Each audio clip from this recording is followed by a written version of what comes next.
አንድ አምላክ በሶስት አካል ተገለጠ ነው ያልከው? አይ በሶስት አይደለም፣ በሶስት አካል አልተገለጠ ሳይሆን በመለኮት አንድ ናቸው። እሺ እነማን ናቸው? አንድ በአካል ግን ሶስት ናቸው። ተገለጠ አላልኩም እኮ። በመለኮት እነማን ናቸው? አንድ አብ፣ ወልድ፣ መንፈስ ቅዱስ። በአካል ስንት ናቸው? ሶስት። ሶስት ምን? ይኸውልህ በመለኮት አንድ ናቸው እኮ። በመለኮት አንድ ናቸው። በአካል ስንት ናቸው? በጣም ጥሩ። በባህሪ ደግሞ አይደለ? ኖ እሱን አይደለም። በአካል ስንት ናቸው? በአካል በግብር ደግሞ ሶስት ኖ እሱን አለ። በአካል ስንት ናቸው? ሶስት። ሶስት ምን?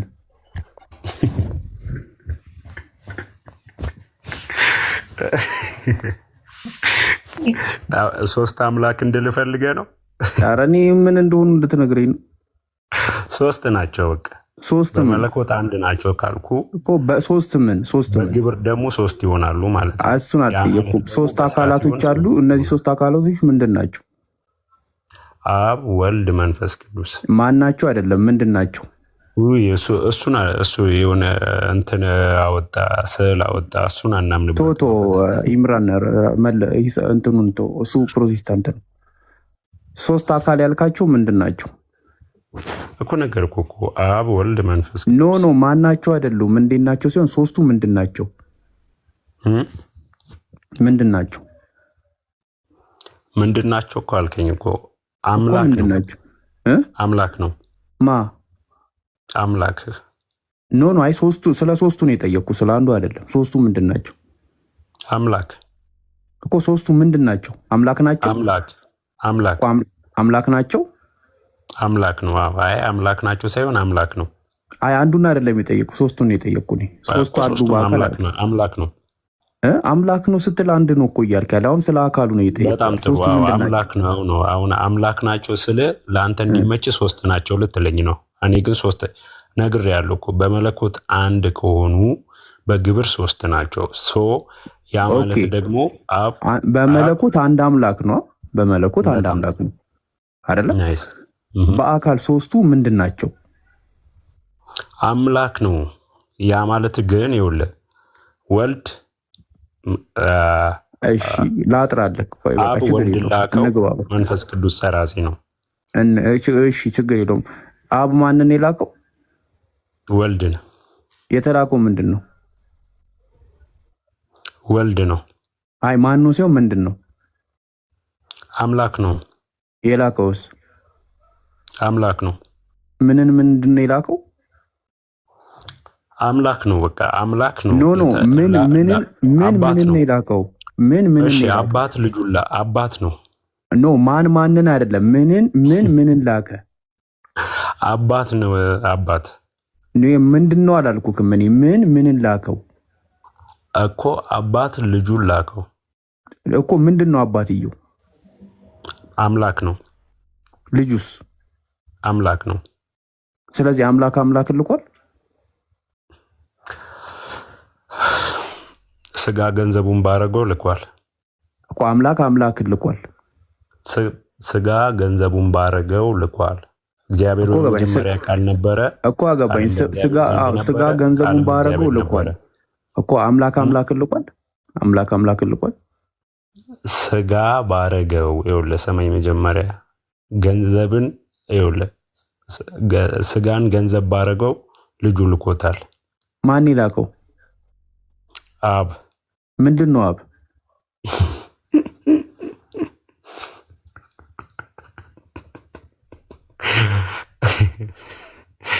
እሺ ቴዲን ስታስረዳኝ በደንብ አስረዳለሁ። ኖ ይሄን ጨርስና ከዛ ወይ በቃኝ በልና ወደሱ እንሄዳለን። አይ ቴዲን ስታስረዳኝ አስረዳለሁ። ምክንያቱም ስለማታስረዳኝ ያንን አስረዳለሁ። ኦኬ አንተም ስለማታስረዳኝ እኔም ማስረዳት አልችልም። ሲቀጥል ደግሞ ቅድምም አንድ ጥያቄ ስጠይቅ ሰምቻለሁ። ሉቃስ ማን ጻፈው ስትል ነበረ። መጀመሪያ የጋኔን መጽሐፍ ማን እንደጻፈ ስታብራራቸው ነው ያንን መጠየቅ ያለብህ። እኮ የከክልኝ ልከክል አንጻራዊ እያረጉ እንዴት እንደሆነ እኔ እንጃ፣ አልተግባባንም። እሺ በቃ አትመልስም፣ አቅቷል። ወደ ተውሂድ እንሂድ እስኪ። ተውሂድ ንገረኝ እኮ ይሄ በቃ ካቃተክ በቃ ችግር የለውም። ምንቱ ነገርኩህ እኮ። አይ አቅቶኝ አይደለም ነገርኩህ እኮ። ምኑን የነገርኩህ? አብ ወልድ መንፈስ ቅዱስ። እሱን አይደለም እሱን አልጠየቅኩም። ምንድን ነው እንድመልስልህ የፈለግኩህ? ኢየሱስ የአምላክ መልእክተኛ ነው? ኢየሱስ የአምላክ መልእክተኛ ነው ወይ? አባት ልኮታል። አዎ ኢየሱስን አባት ልኮታል። ኢየሱስም አላኩ አይደለም ያልኩ። ኢየሱስ የአምላክ መልእክተኛ ነው ወይ?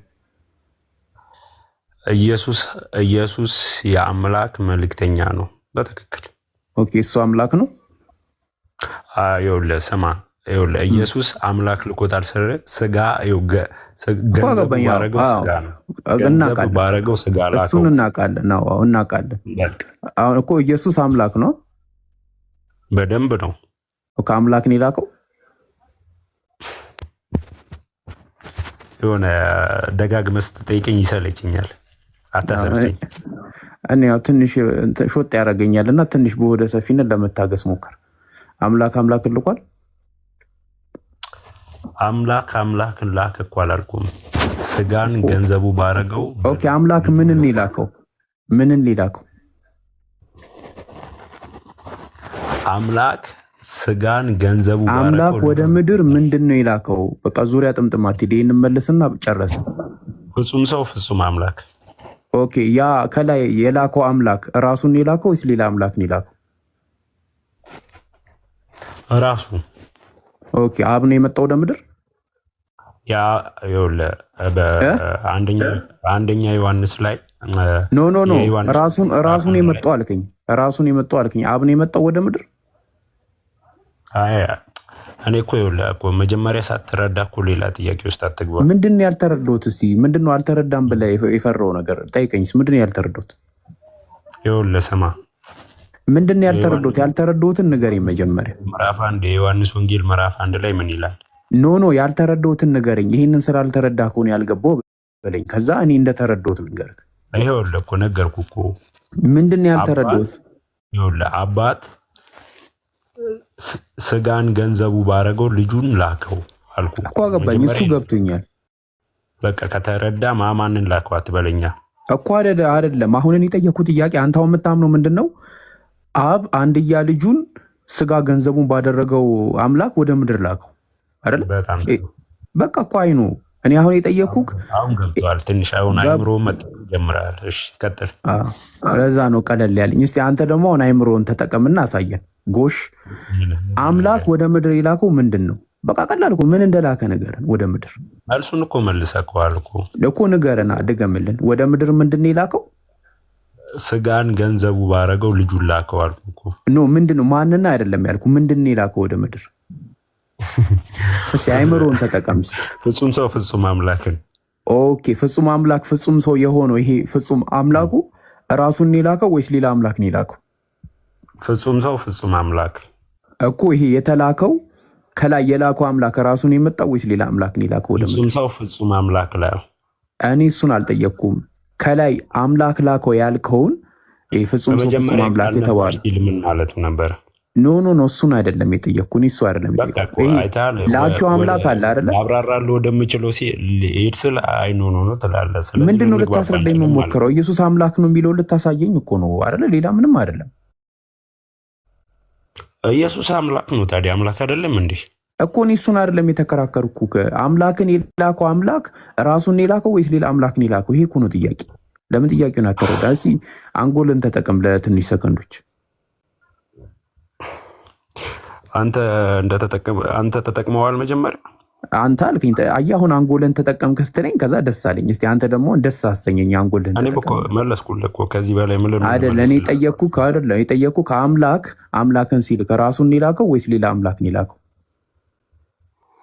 ይኸውልህ ስጋን ገንዘቡ ባደረገው እሱን አልጠየቅኩህም። በቃ ሌላ ምንም ልነግርህ። በቃ ጥያቄ ጠይቅ፣ ችግር የለው። ምንድን ነው ጥያቄ? ኦኬ የጋኔን መጽሐፍ ማን የጻፈው? ኦኬ ምዕራፉን ነው የፈለግከው? እስቲ ማን? ሰሃቦች ነው የጻፉት። ሰሃቦች ሰሃቦች እነማን ናቸው? ኦኬ ኢምሩ መረጃ ትሰጠዋለህ? ለምን እንጃ አልሰማሁም። መጀመሪያ ቁርአንን ማን የጻፈው? ሰሃባዎች አልኩክ። ሙሉን የጻፉት ማን መረጣቸው? መረጣቸው ማለት እንዲጽፉት ማለት ነው። ቁርአን እንዲጽፉት ማን መረጣቸው? እሺ ቀጥል ይምሩ። ነብዩን ማን መረጠው? ነብዩን ደግሞ አላህ ምሳሌ ምን አላቸው መሰለ? አላህ እንደመረጠው ማስረጃ በምን አለ? አላህ እንደመረጠው ከቁርአን ውጭ ማስረጃ አለ? ኦኬ ስለዚህ የፈለግከው አንተ ነብዩ አላህ እንደመረጣቸው ነው አይደለ? ምክንያቱም አሁን አንተ ልትለኝ አይደለም።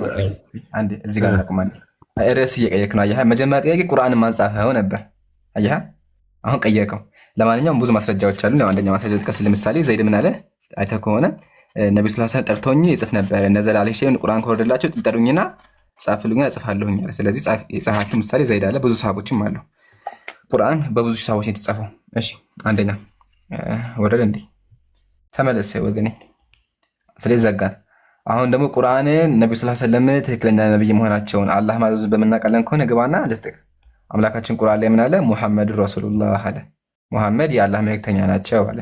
አምላካችን ራሱ የቁርአን ባለቤት ነብዩ የኔ መልእክተኛ ናቸው። ወማ የንጢቁ አኒል ሀዋ ከራሳቸው አይናገርም አሉ። ስለዚህ ነብዩ ከራሳቸው እንደማይናገር አምላካችን ነገረን።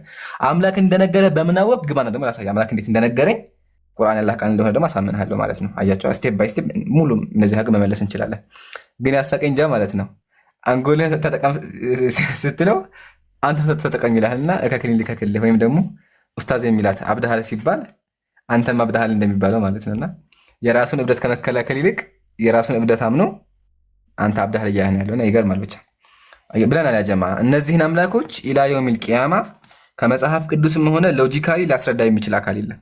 አዳምጡ በደንብ ሰምታችኋል። ጃቢር ጀዛከላ በደንብ አብራርተዋል። እነዚህን አምላኮች መጽሐፍ ቅዱስ ላይም ሆነ ሎጂካሊም ልመልሱት አችሉም። ከመለሳችሁት ማሻአላህ ሶስት አምላክ እንደምታመልኩ አምናችሁ ትወጣላችሁ ማለት ነው። ስልክ ገባኝ መሰለኝ። እሺ ቴሌግራም ነው። እሺ ጃ ቀጥል ኢንሻአላህ። መንጌ ሰላም ብያለሁ። መንጌ ላስተናግረውና ትቀጥላለህ። መንጌ ሰላም ብያለሁ። ሰላሙን አላመን ተናችሁ አለን ወገኔ። ትጠይቃለህ? ልጠይቅህ። እግዚአብሔር ይመስገን ደህና ነኝ። አይ እስካሁን ስጠይቅ ነበረና እሱ ላይ ምላሽ ለመስጠት ነበር። ልመለስ ነው የገባኸው እንዴ? በጣም ደስ ይለኛል፣ በጣም ደስ ይለኛል። ማሻአላህ ሊመልስ አንድ ሰው ገብቷል ወገኖች። ረጋ በላ ማጨብጨብ እኮ አያስፈልግም። አይ ደስ ብሎኝ እኮ ነው። ችግር የለም በቃ የሚመልስ ይገኛል። ደስ ይላል እኮ ችግር የለም። እሺ ይቅርታ አንድ ጊዜ መንጌ ይቅርታ። አይ ተራህን ጠብቅ መንጌ። አሁን መልስ ከገባ ማለት ነው። ቆይ ወንድሜ ይቅርታ፣ ኢምራንዬ ይቅርታ። እንዴ ሀሳብ ለመስጠት ነው ለመንጌ። መንጌ አስወርደው አስወርደው። አይ አቃቀጥል መንጌ ምን እንደሆነ ወዳጅ ምናምን ሊሄድ ነው መንጌ። አያህ ያ ጀማ ክርስቲያኖች እንደዚህ ናቸው። መመለስም አይችሉም። ተቀምጠው ውስጣቸው ያርና ቢያንስ መንጌና ሊመልሱ ሊሞክሩ ሲገቡ ውረዱ ይሏቸዋል። በእውነቱ ያሳዝናል። በእውነቱ አዝነንባቸዋል። አያችኋ ኦርቶዶክስ መልስ አላት፣ ክርስትና መልስ አላችሁ። ግን ያው እዚህ ጋር አይታችኋል። ገብቶ መንጌ ውረድ ነው መንጌ ውረድ ይልሃል። ለምን ይወርዳል? ሊመልስ ነው የገባው። ይሞክር እንዴ ቢያንስ ከአንተ ይሻላል። እንዳንተ ተደብቆ ውስጡ እያረረ አያዳምጥም። እዚህ ጋር ዲያቆናት ያዳምጣል፣ ውስጣቸው እያረረ ገብቶ አይመልሱም። ግን መንጌ ጎበዝ ነው። መንጌ ቢያንስ ከዲያቆናት ተችሎ ገብቶ እየመለሰ ነው ያለው፣ ተቀምጦ ውስጡ አላረረ። ጎበዝ መንጌ። እሺ አሁን የምትመልስ ከሆነ መንጌ በእነዚህ አምላኮች ታምናለህ? በአንድ አምላክ ነኝ እንጂ የማምነው። በስላሴ አታምንም? በስላሴ አምናለሁ እንጂ። ታዲያ ስላሴ አንድ አምላክ ተብሎ ብቻ እንደዚህ የሚባለው ስላሴ አንድ አምላክ ነው። አይ አንድም ሶስትም ነው የሚባለው። አንድ አምላክ ካልክም ከክርስትና ትወጣለህ። አንድም ሶስትም ነው በክርስትና። እሺ አምላክሽ አንድ የሆነው በምንድን ነው? ይህን ዓለም በመፍጠር አምላክ አንድ ነው። እሺ ሶስት የሆነው እሳ ወይ ችግር የለም። አንዱ አምላክ ማን ነው? እሺ አንዱ አምላክ ማን ነው? እግዚአብሔር እኔንም አንተንም የፈጠረ ቅድመ ዓለም የነበረ እግዚአብሔር አምላክ ነው። እሺ እግዚአብሔር አምላክ ኢየሱስ እሱ ነው ወይስ ሌላ ነው? ኢየሱስ ማለት የእግዚአብሔር ቃሉ ነው። ቃሉ ደግሞ ስጋ ሆነ። ኢየሱስ አምላክ ነው? አሁን ኢየሱስ ፍጹም አምላክ ፍጹም ሰው ነው እንጂ። እሺ የአንድ አምላክ ሰማያትና ምድር የፈጠረው ኢየሱስ ነው?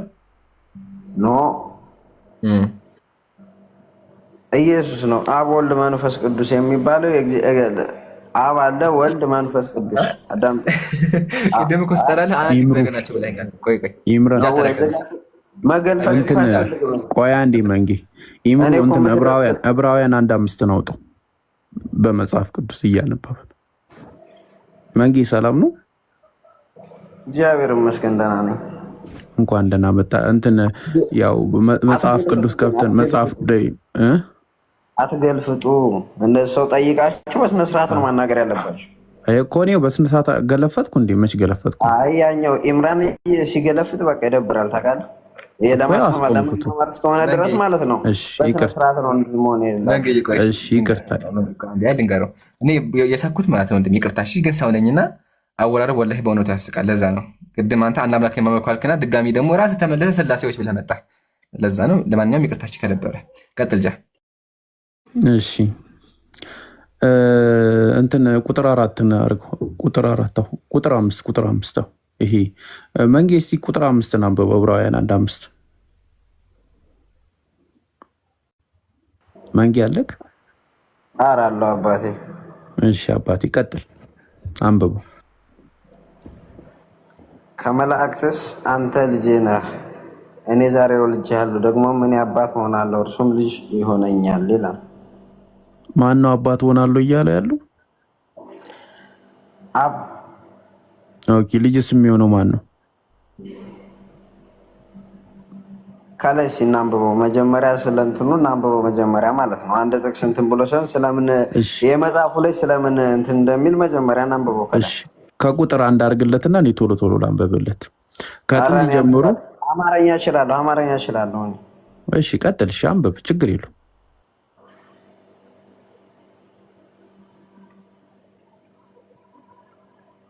መንጌ አንብብ፣ ተከፍቶልሃል። እያነበብኩ ነው። ምን ነው ድምጽ ያማረህ እንዴ? ነው አይ ሁሉም ሰው እንዲማር ነው እየሰማ ያነባሉ እኮ የሌላ ሀገር ዜጋ የለም፣ ሁሉም አማርኛ ያነባል። እሺ አንተም አንብብ፣ እኔም ጮክ ብዬ ላንብብላቸው። የዕብራውያን መጽሐፍ ምዕራፍ 1 ከቁጥር 1 ላይ እንዲህ ይላል። ከጥንት ጀምሮ እግዚአብሔር በብዙ አይነት በብዙ ጎዳና ለአባቶቻችን በነቢያት ተናግሮ ሁሉን ወራሽ ባደረገው ደግሞ ዓለማትን በፈጠረበት በልጁ በዚህ ዘመን መጨረሻ ለእኛ ተናገረን። እርሱም የክብሩ መንጸባረቅና የባህሪው ምሳሌ ሆኖ ሁሉም በስልጣኑ ቃል እየደገፈ ኃጢአታችንን በራሱ ካነጻ በኋላ በሰማያት በግርማ ቀኙ ተቀመጠ።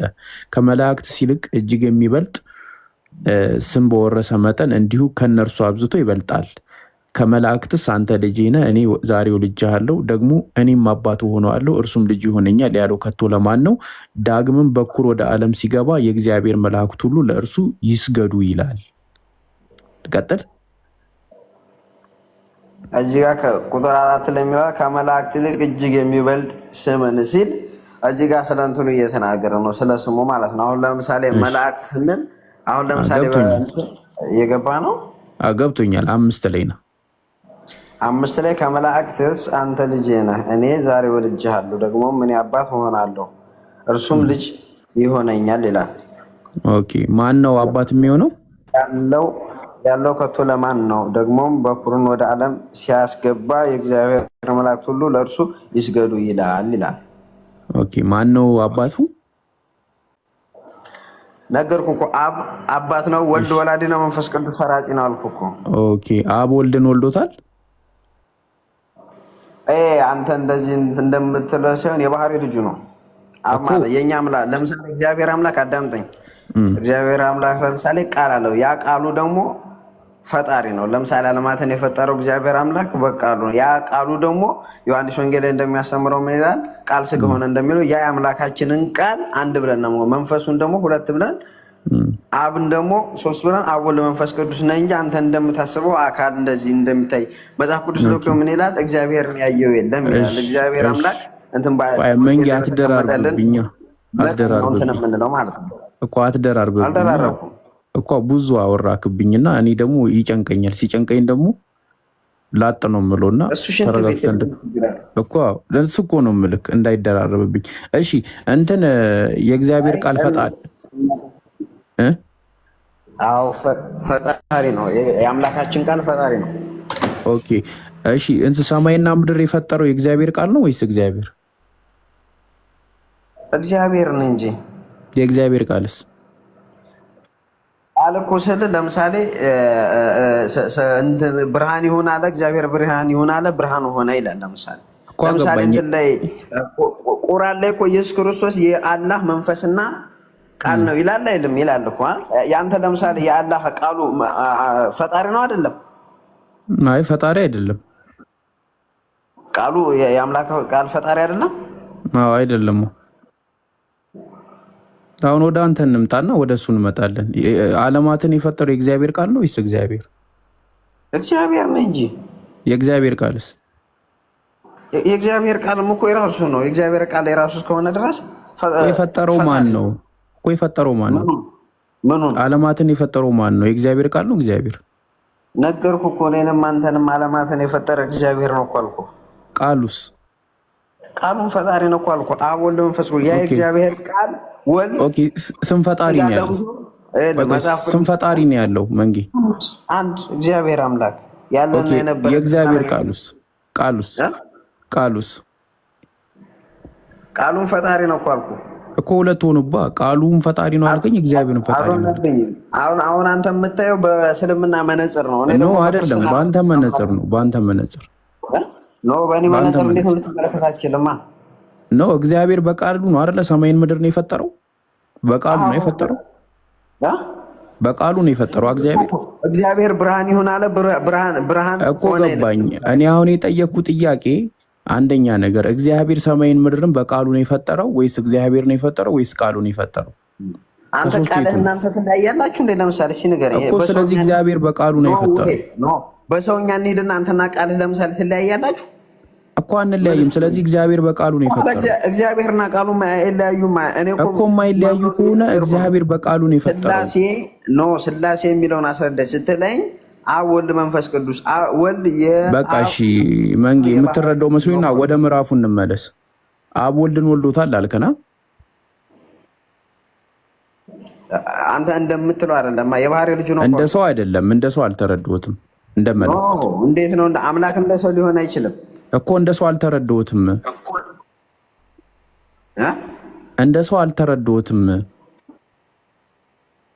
አንድ ለምሳሌ እኮ አንድ ነገር ልንገር። ለምሳሌ ይሄ ነገር አልገባኝም ስትል እንደዚህ ነው ትባላለህ። አሁን አንተ ለምሳሌ በቃ ልጠይቅህ። እሺ አብ ወልድን ሲወልደው ምን ማለት ነው? ኖ እሱን ተወው። አብ ወልድን ወለደው ሲባል ምን ማለት ነው? አስረዳኝ። አብ ወልድን ወለደው ስለ እዚህ ጋር የባህሪ ልጁ ነው እያልኩ ነው እኮ። አይደለም እኮ የባህሪ ልጁ የሆነው እንዴት ነው? ይሄም ወደው ልጅ ይሄ ነው ሲል በወንጌል ላይ ኖ እንዴት ሲል ሳይሆን የባህሪ ልጅ የሆነው እንዴት ነው? እግዚአብሔር እንገዛ ዘንድ በኢየሱስ ክርስቶስ ፈጠረን ያለ ኖ እሱን አላልኩክም። የባህሪ ልጅ የሆነው እንዴት ነው? እንዴት ነው የባህሪ ልጅ የሆነው? እየነገርኩ ነው እኮ። የባህሪ ልጁ የሆነው የአምላካችን የባህሪ ልጁ ወልድ ነው እኮ አልኩህ። ከዚህ እኮ ማን ነው? አይደለም እንዴት ነው የሆነው? የባህሪ ልጁ የሆነው እንዴት ነው? የባህሪ ልጁ የሆነው እንዴት ነው? ነገርኩህ። አብ አለ። አዳምጠኝ። እኔን ካዳምጠህ አንድ ምንድን ነው የጠየኩህ? ገብቶኛል። እንዴት ነው የሆነው ነው ያልከኝ? አዎ ቀጥለው። ለምሳሌ እኛ ምናምነው ልንገርህ።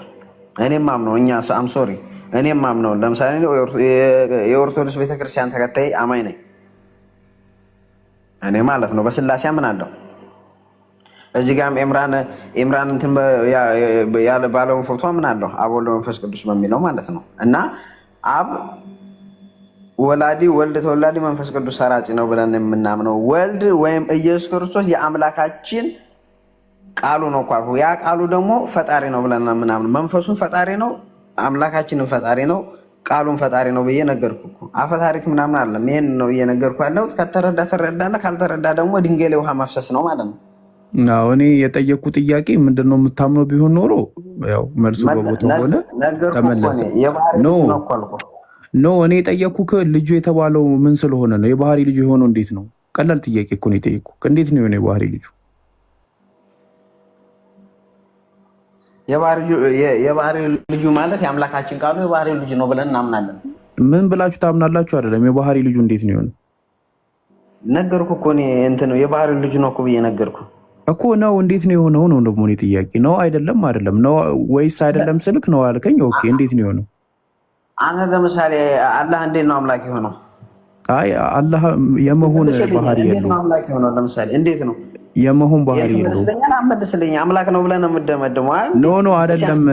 እኔ ኢየሱስ እሺ ቆይ ችግር የለውም ላቅልልልህ። አብ ወላዲ ነው የመልስልኝ። አንተ አብ እንዴት ነው አምላክ? አብ ወላዲ ነው። አላህ እንዴት ነው አምላክ የሆነው ንገረኝ። የመሆን ባህሪ የለውም። የመሆን ባህሪ የለውም። የኛ ደግሞ ልጁ ነው እኮ የባህሪ ልጁ ነው አልኩህ። በቃ እኮ ቀለል አድርገህ አብ ወላዲ የተባለው ለምንድን ነው? እኔ ደግሞ ስለ ባህሪው እየጠየኩህ አይደለም። እንዴት ነው አምላክ የሆነው ሲል አብ ወላዲ የተባለው ለምንድን ነው? አብ ወላዲ የተባለው ለምንድን ነው? በወንጌል ላይ የምወደው ልጅ ይሄ ነው ብሎ አብ በደመና ሲናገር መጽሐፍ ቅዱስ ላይ ያለውን እንቀበላለን። አይደለም ወላዲ የተባለው ለምንድን ነው? ቁርአንን ትቀበል የለ እኔም እቀበላለሁ ያለው ነው። ኖ እኔ አትቀበልም አይደለም። አብ ወላዲ ለምንድን ነው የተባለው? ወላዲ ለምንድን ነው የተባለው? ግብሩ መውለድ ነው። አላህ እንዴት ነው አምላክ የሆነው ሲነገረኝ ይሄን ላስረዳ። የመሆን ባህሪ የለውም። አልሰማኸኝም እንዴ? የመሆን ባህሪ የለውም። የመሆን ባህሪ የለውም ብሎ መጠየቅ እንዴት ነው? እኔ ምን አልከኝ መሰለህ? የአብ ግብሩ ቆይ አብ በግብሩ ወላዲ ነው አልከኝ አይደለም? ብያለሁ እኮ አብ ግብሩ መውለድ ነው። አምላካችን ቃል አለው። ያ ቃሉ ደግሞ ፈጣሪ ነው ብያለሁ። ያ ወልድ ማለት ነው። ዮሐንስ ወንጌል ምዕራፍ 1 ላይ እኔ እሱን አልጠየቅኩም። አብ ይወልዳል መውለድ ነው። ኖ ስለ አብ ነው እየጠየቅኩ ያለሁት። ስለ አብ ነው እየጠየቅኩ ያለሁት። እሺ ስለ አብ ምን ትጠይቀኛለህ? አብ መውለድ ነው ግብሩ። መውለድ ስለ እንደዚህ እንደ ሰውኛ እኮ አይደለም። እንደ ሰውኛ አልተረዳሁትም። ነው አንተ እንደ ሰውኛ ነው የተረዳው።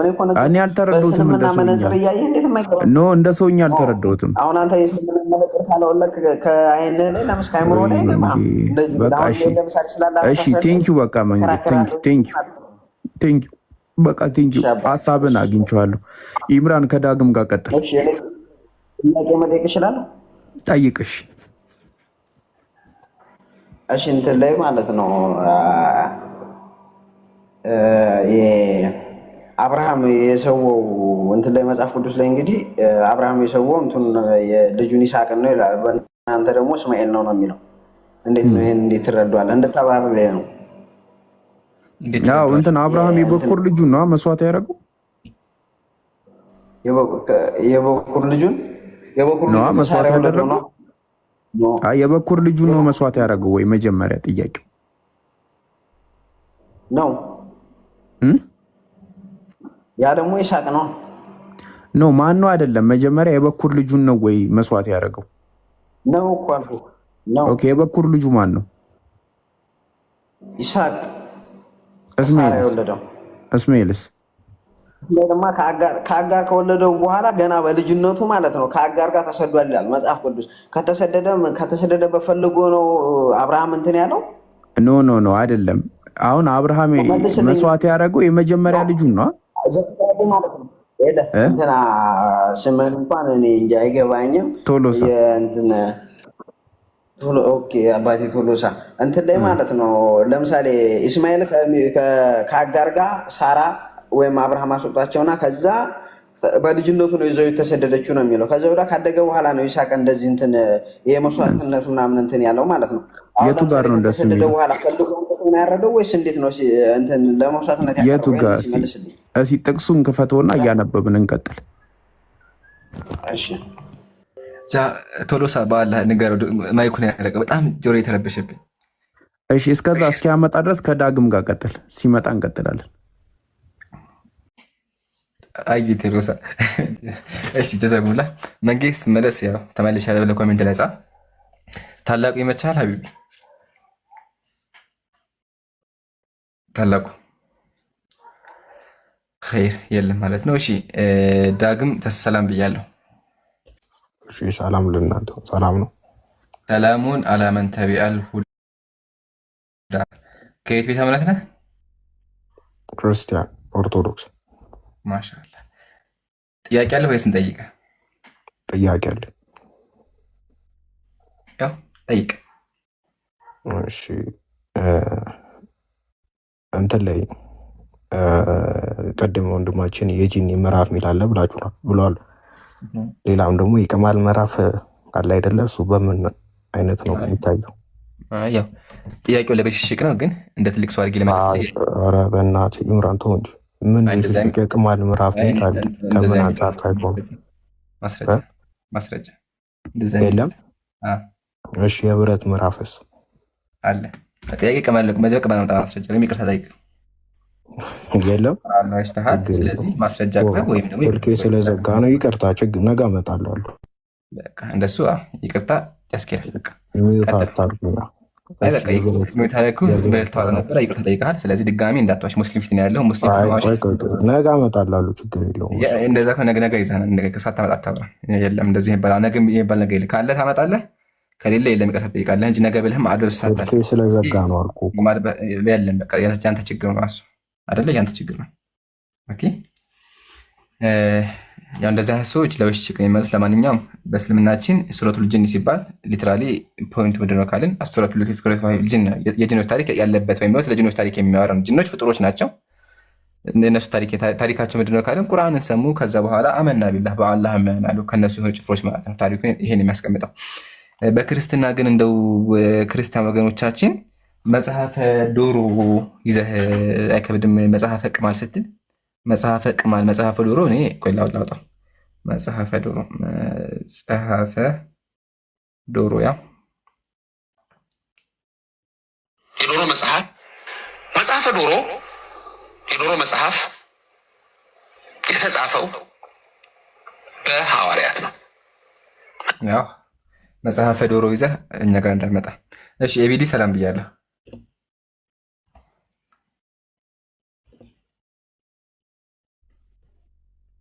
እሺ ኤቢዲ የለም። የሹ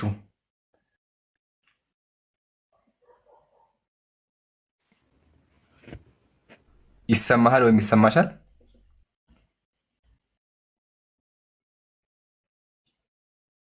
ሄሎ ሄሎ ትላላችሁ። እሺ በቃ አውርዷት። በስተገብታ መውጫውን እየፈለገች ሊሆን ስለሚችል አውርዷት ወይም አውርዷት እናውርድ። አንዳንዴ ገስት ይልኩና መውጫው እየጠፋባቸው ለዛ ነው። ኢንሻአላህ ኦኬ። መልስ ያለው ጥያቄ ያለው ካለ አንድ ቁጥር ጻፉ።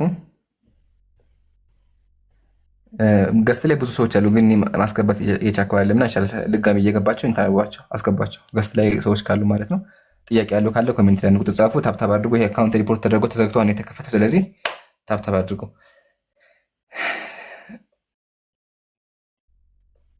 ቶሎ የሚጨመር ሀሳብ አለ።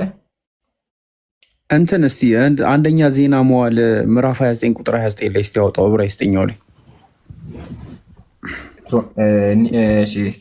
ክሮኒክል አይደለም አይደለ? እሺ ክሮኒክል ምዕራፍ ስንት? አንደኛ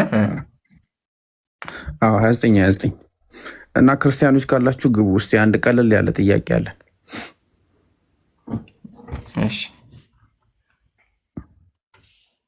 ያ እስቲ ግቡና እችን ያብራራታል። ምንድን ነው የምትለው? እንዴት ሞዴሬተሮች የላችሁ? ማስገቡ ሰው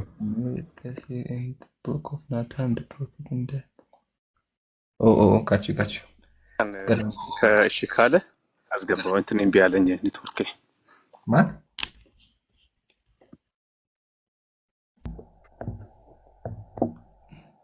ይሄ ተቦ የሚለው ልጅ ነው? እሺ አስገብቼዋለሁ። ተቡ ሙስሊም ነህ ክርስቲያን?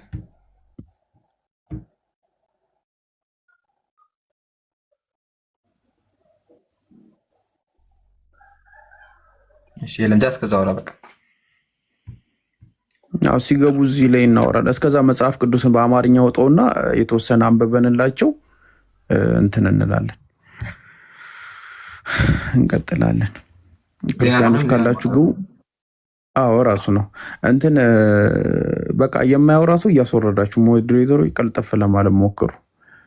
የንጉሥ ዳዊት የፊተኛው የኋለኛው ነገር እነሆ በባለ ራእዩ በሳሙኤል ታሪክ በነቢዩ በናታል ታሪክ በባለ ራእዩ በጋድ ታሪክ ተጽፏልና ይላል።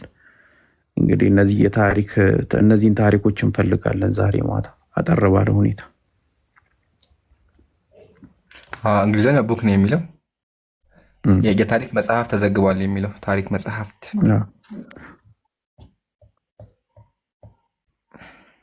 ያው ነቢያቶች እንግዲህ ከራሳቸው አይጽፉም ከአምላክ ተቀብሎ ነው። እና እስቲ እነዚህ መጽሐፎች ዛሬ እንፈልጋለን።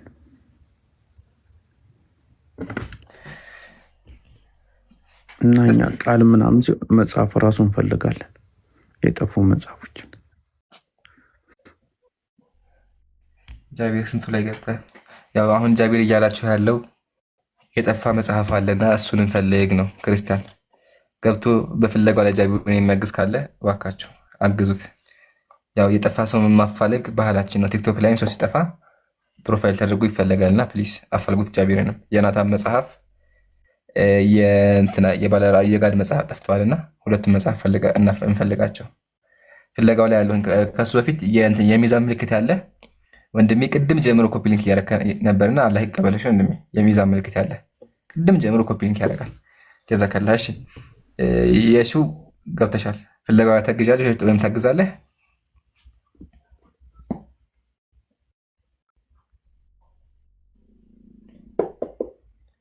የሱ ትገባለች ትወጣለች እና ይገርማል። እሺ ጥያቄ ያለው ካለ ኮሜንት ላይ አንድ ቁጥር። እስከዛ ግን ያጀማ አሁን እኔ እንደው የቁርአን ስያሜዎች ላይ መጡና ጥያቄ ሲፈጥሩ የሚያስቀኝ ነገር መሰላችሁ? የክርስትና የመጽሐፍት ስም የሚያስቀኝ መጽሐፈ ዜና ማለትም የዜና መጽሐፍ ማለት ነው። የዜና መጽሐፍ ዜና ያለበት መጽሐፍ ማለት ነው። እሺ መጽሐፈ ግጽው መጽሐፈ አብጡሌስን ይዘው መጽሐፈ ድሪስኪሊያን ይዘው መጽሐፈ አስቴርም አለች። እንግዲህ አስቴር አለች፣ እዚህ ጋር አስቴር አለች። መጽሐፈ አስቴር፣ መጽሐፈ ሶስናም አለች። እና እንደዚህ ስሞችን ይዛችሁ መጽሐፈ ዶሮም አለ። እንደዚህ ሁላ ያሉ አይከብድም ትንሽ። መጽሐፈ አስቴር መጽሐፍ እያልክ የእግዚአብሔር ቃል ስትል ማለት ነው።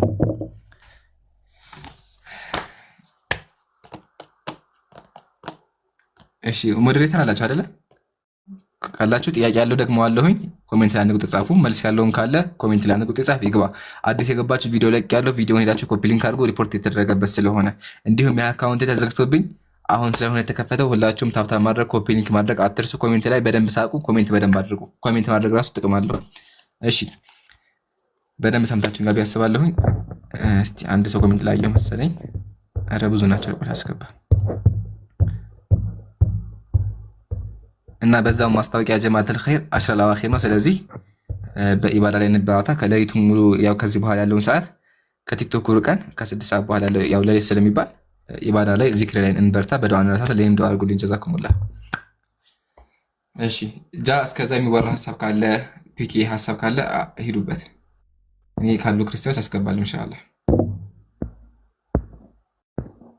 አዎ ሙስሊሞችም ሆኖ እስልምና ላይ ጥያቄ ያላቸው የሆነ ሹባ ምናምን የተፈጠረባቸው ካሉ የሆነ ልፍ ሲሉ ምናምን የሆነ ቤት የሰሙት ጥያቄ ካለ ይግቡና ይጠይቁ፣ እንመልሳለን። ችግር የለውም።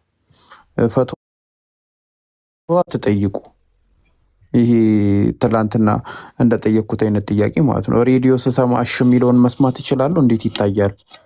ዑለሞችስ ምን ይላሉ? ምናምን አይነት ጥያቄ ገብታችሁ አትጠይቁ። የሆነ ጠንከር ያለ ጥያቄ ጠይቁ፣ ንጽጽራዊ ጥያቄ። እሺ ማሂ አለሽ?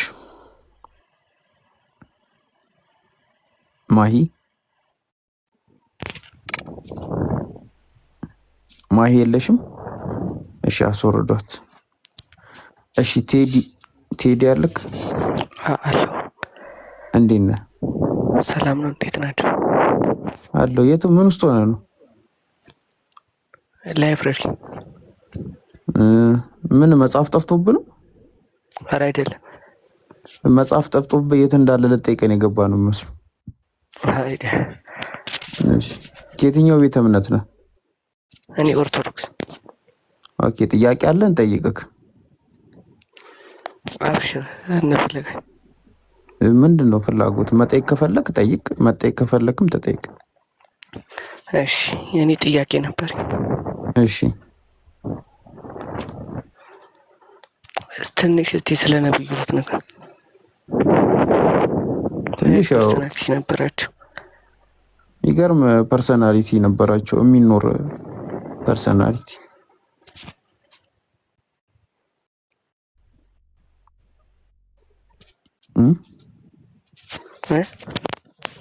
የሚገርም የሚኖር ትንሽ አልከኝ ትንሽ አልኩክ። አይ ስለ አሁን ለምሳሌ እሳቸው ናቸው የመጨረሻ ነብይ። አሁን ስለ እሳቸው ብዙም እንትን ለማየት ለማንበብ ሞከርኩኝ፣ ብዙም ማግኘት አልቻልኩኝ።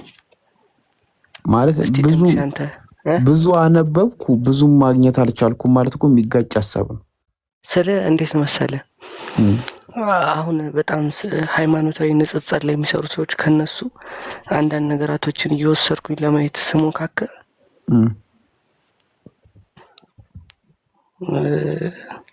እሺ እኔ ሐሳብን ልግለጽልክ። ተረድቻለሁ። እናንተ ነብዩ መሐመድን ትወዷቸዋላችሁ፣ ታከብሯቸዋላችሁ፣ ለሰው ልጆችም ምሳሌ ይሆናል ብላችሁ ታምናላችሁ። ግን እኔ ከሰማሁት ነገር ጋር እየተጋጨብኝ ነው አይደለ? አዎ እኮ ትንሽ እስቲ ስለሳቸው ፐርሰናሊቲ ምን አይነት ሰው ነበሩ ሲኖሩ። አዎ እኮ ምን ታረጋለህ መሰለህ፣ አሁን እሱ ስለተጋጨብህ አንተ የሰማከውን ነገር ጠይቀን እሱን እናስረዳ። ስላውን እንትን ነብያቸው ሲኖሩ በእንትናቸው ብዙ ሚስቶች ነበሯቸው። እነሱ ለምን አስፈለገ? ኦኬ እሱ ነው ጥያቄ። ከዛ እንቀጥላለን። እሱን እየመለስክልኝ እስኪ።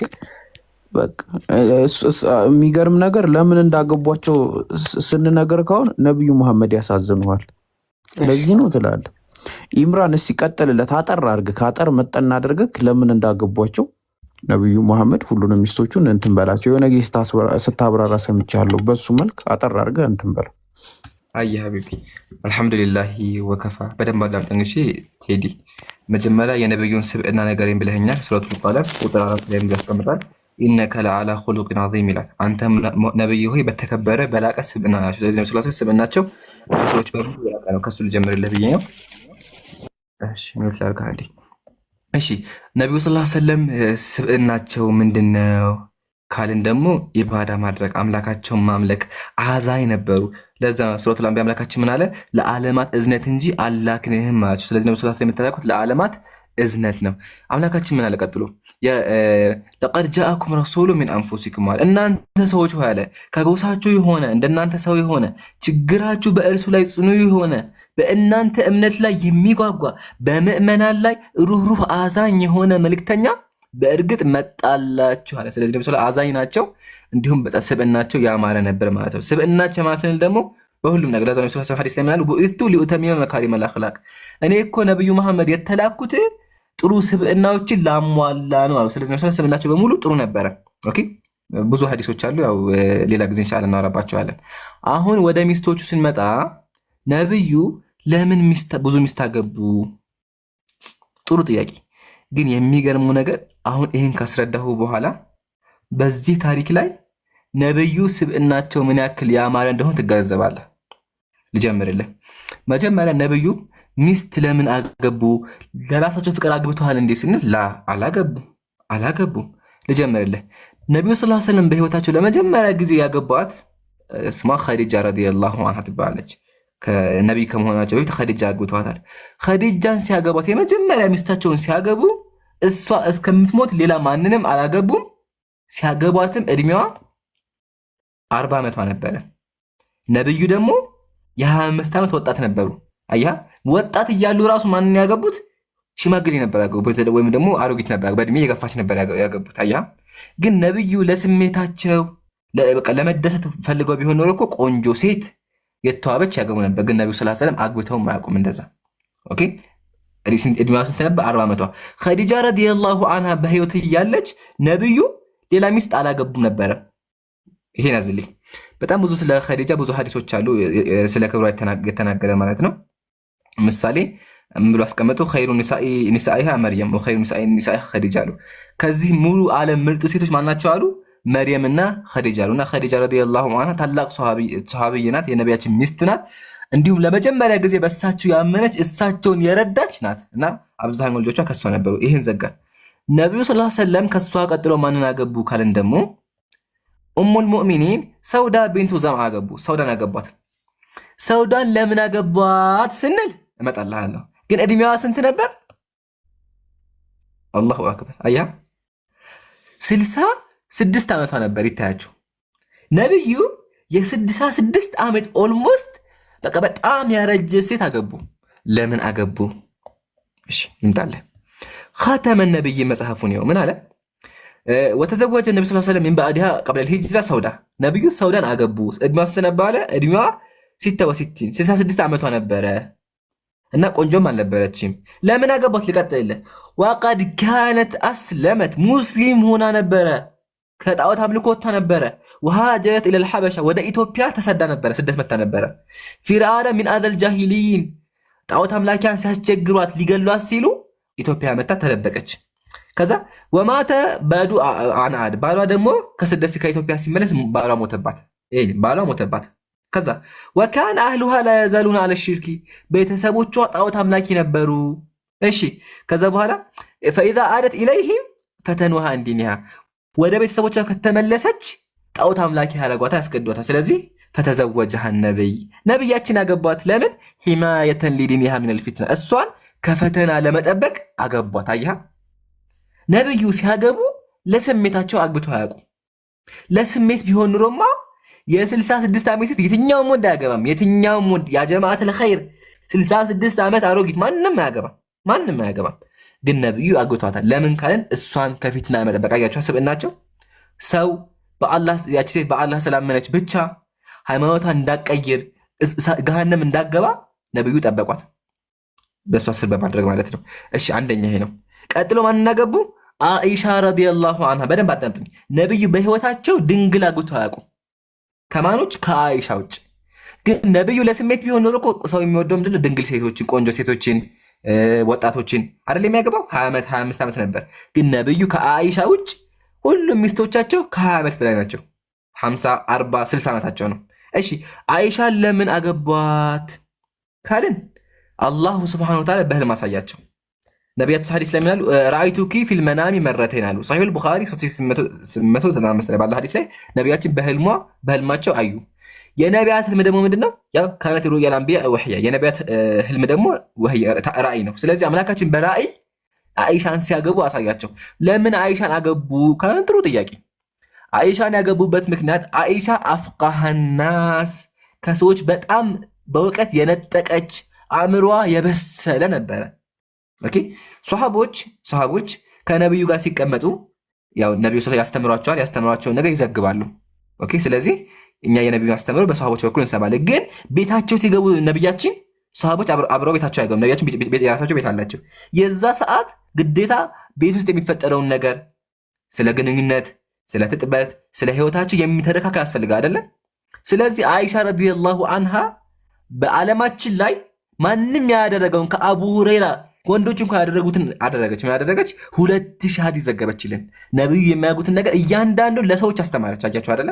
ስለዚህ ለምን አገቧት? ለእውቀቷ። ለዛ አምላካችን ቁርአን ላይ ምን አለ? ወዝኩርነ ማ ዩትላ ፊ ቡዩቲኩና፣ እናንተ የነቢያችን ሚስቶች ሆይ ከአላህ አንቀጾችና ከጥበብም በቤታችሁ ውስጥ ማለት ነው የሚነበበውን አስታውሱ። አላህ እዝነቱ ረቂቅ ነው አለ። ስለዚህ ለሰዎች ንገሯቸው አለ። ምን ንገሯቸው? ቤት ውስጥ የሚፈጠረውን ነገር። ይሄ ደግሞ ለማድረግ ተገቢዋ ሴት አይሻ ነበረች። ለምን? እውቀቷ አእምሯ በጣም ምጡቅ ስለነበር። ለዛ ነው ሐዲስ ሰሃቦች ተመከቱ ምን እንደሚል። ሰሃቦች ምን አሉ? ረአይቱ መሸኸተ አስሐቢ ረሱልላህ የስአሉነሃ አኒል ፈራኢድ። ታላላቅ ሰሃቦች መጥተው ከሷ ይማሩ፣ ወንዶች እንኳን የመጥተው ከሷ ይማሩ ነበር። አያ ነብዩ አይሻን ባያገቧት ግን ማን ይዘግባል? ተመከከዘም ቀጥሎ ምን አሉ? እዚህ ለሰመከቱ ለው ጁሚያ ኢልሙና ሳሉ ሰሃቦች የሰዎች በሙሉ የእውቀት ቢሰበሰብ አሉ እሺ ወአዝዋጁ ነብይ የነቢያችን ሚስቶች እውቀት ቢሰበሰብ ለካነት አኢሻ ነበረች። አውሳአሁም ኢልማ በእውቀት ትበልጥ ነበረ አይሻ ያ። ስለዚህ እውቀቷ በጣም ምጡቅ ነበረ። ስለዚህ ነብዩ ሰለላሁ ዐለይሂ ወሰለም እሷን አገቧት ማለት ነው። በእውቀቷ ዘጋን። ነቢያችን አራተኛ ማን አገቡ? ሐፍሳን አገቡ። ሐፍሳ ስንት ዓመቷ ነበረ? ከ53 እስከ 55 ባለው 40 ይላሉ። ብቻ ግን ኦልሞስት ወደ 40 የቀረበች ሴት ነበረች ሐፍሳ። ሐፍሳን ለምን አገቡ? ጥሩ ጥያቄ። ሐፍሳን ለምን አገቡ? ካን ደግሞ ተመከት አንድ ሐዲስ ልትከስልኝ ያው ስለላ አለሙ በገ ተመከት ቢንቱ አሚል ሙእሚኒን የሙስሊሞች መሪ የሆነችው የዑመር ልጅ ናት ሐፍሳ። ተዘወጀሃ ነቢ በደንቂዳ ኢደቲሃ ያው ባላ ከሞተባትና ከዛ በኋላ ኢዳዋ ካለቀ በኋላ አገባት። ታሪኩ ባቴ ሊዘጋብን ታሪኩን ልንገር ሰብሰብ አድርጌ። ታሪኩ ምንድነው? ባላ ከሞተባት በኋላ ዑመር ረዲየላሁ ዐንሁ ልጁን ለመዳር መጣና ለአቡበከር ምናል አቡበከር ልጅን አግባልኝ አለ። አቡበከር ምናል አላገባም አለ። ከዛ ወደ ዑስማን መጣ። ዑስማንም አላገባም አለ። ከዛ ነብዩ ሰለላሁ ዐለይሂ ወሰለም አገቧት። ለምን ካለን ዝምድና ለመቀጠል። ዑመር ረዲየላሁ ዐንሁ ማለት ሙስሊሞችን የመራ በእስልምና ታሪክ የጦር መሪ ኸሊፈቱል ሙስሊሚን የሙስሊሞች ኸሊፋ ከነብዩ በኋላ የተተካ ሷሃቢ። ስለዚህ ዝምድና ለመቀጠልና እሷ ባሏ ሙተባት ስለነበርና ያ ዑመር ረዲየላሁ ዐንሁ ጋር ዝምድና ለመቀጠል አግብቷታል ነው። ኦኬ ይሄን እዚህ ጋር ለሰካውና ያየነው እንዲሁም ማለት ነው።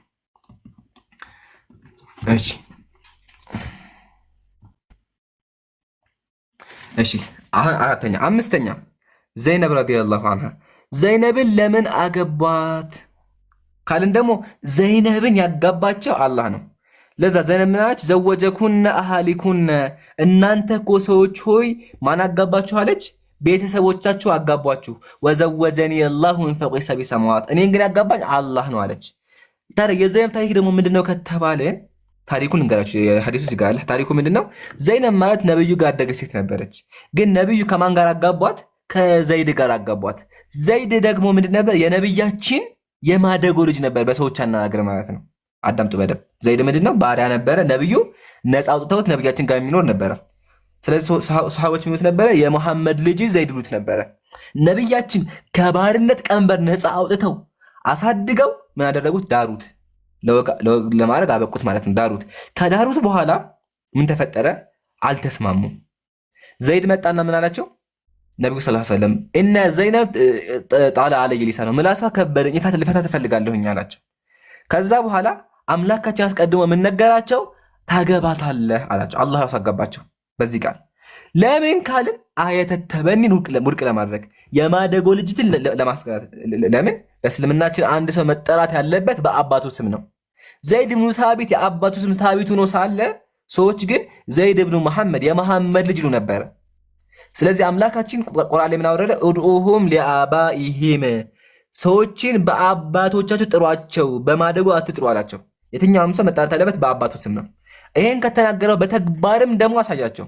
ማለትም ነብዩ የዘይድ ሚስት ዘይድ ከፈታት በኋላ ሲያገቡ ሰዎች ምን አወቁ? ዘይድ የነቢያችን የማደጎ ልጅ እንዳልሆነና ስሙ ዘይድ ብኑ ሳቢት እንደሆነ አወቀ። ለዛ አምላካችን ተመቆራ ለምን እንደሚል ያው ዘይድን በእርሷ ላይ ጉዳይን በፈጸመ ጊዜ በምዕመናኖች ላይ ልጅ አድርገው ባስጠጓቸው ሰዎች ሚስቶች በእነርሱ ጉዳይን በፈጸሙ ጊዜ በማግባት ችግር እንዳይኖርብህ እርሷን አጋባለህ። ሪዝኑ ምንድን ነው? በምዕመናን ላይ ልጅ አድርገው በያዙት ብሎ አስቀምጧል። ስለዚህ ማደጎን ለማስቀረት አምላካችን አጋባቸው። መቼ? ዘይድ ከፈታት በኋላ እያለ ይቀጥላል። ቀጥሎ ሐፍሳ ይሄ እንትና ሶፊያ ደግሞ ምንድናት ስንል የንጉስ ልጅ ነበረች። ነብዩ እሷን ሲያገቧት ምን ተፈጠረ? ከጠላት አገር ጋር ስምምነት ተፈጠረ።